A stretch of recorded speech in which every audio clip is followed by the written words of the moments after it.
Die Strafe in der Türkei für Gewalt an Frauen war schon vor der Istanbuler Konvention hart und bleibt auch nach dem Austritt weiterhin gerecht.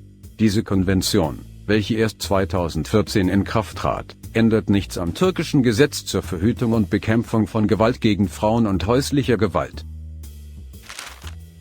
In der Türkei wurden schon 2004 Strafen verhängt, wie wenn jemand wegen ausgeführter Folter verurteilt würde.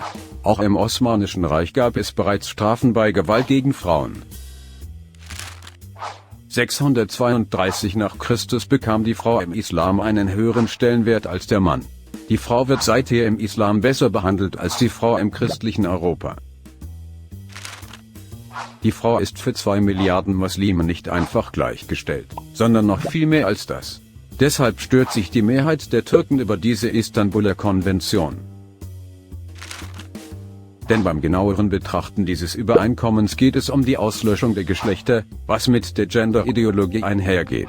Türken möchten weiterhin die Frau als etwas Besonderes sehen und die ihr zugeteilte Aufgabe als Mutter und Teil der Familie weiterhin ehren und hochstellen. Ganz anders, als es die Istanbul-Konvention verlangt, wo die Frau nur noch gleichwertig wie der Mann sein soll und das Geschlecht nicht mehr unterschieden werden soll. Türken haben auch nichts gegen trans- oder homosexuelle Menschen. Diese dürfen ihr Leben so gestalten, wie sie es sich wünschen. Türken möchten aber nicht, dass man Menschen ein Homo-Leben aufdrängt und Werbung dafür macht. Denn die Familie ist für Türken mehr als nur eine Gleichberechtigung in Beziehungen. Die Stellung der Frau, wie es Europa vorlebt, war schon für Atatürk nicht befriedigend. In der Türkei ersetzte Atatürk das Zivilgesetz des Osmanischen Reiches durch das Schweizer Gesetz und musste feststellen, dass es für Frauen ein Rückschritt war.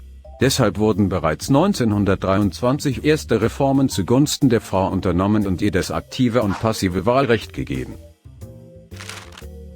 Die Türkei war zum Thema Stellung der Frau allen europäischen Staaten voraus. Einzig Finnland zog nach und machte viel für Frauen. So war die Türkei bei ihrer Gründung das Land mit den meisten Frauen im Parlament nach Finnland.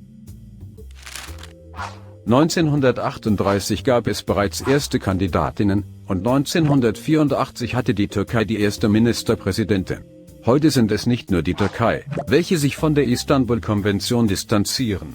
Viele weitere Staaten wie Ungarn und Polen lehnen diese Ideologie ab, welche die Stellung der Familie zerstören würde.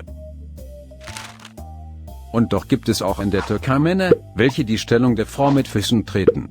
Diese sind Unwissende und kennen die Werte des Islam oder des Christentums nicht. Und das will man ändern, aber nicht mit der Istanbul-Konvention.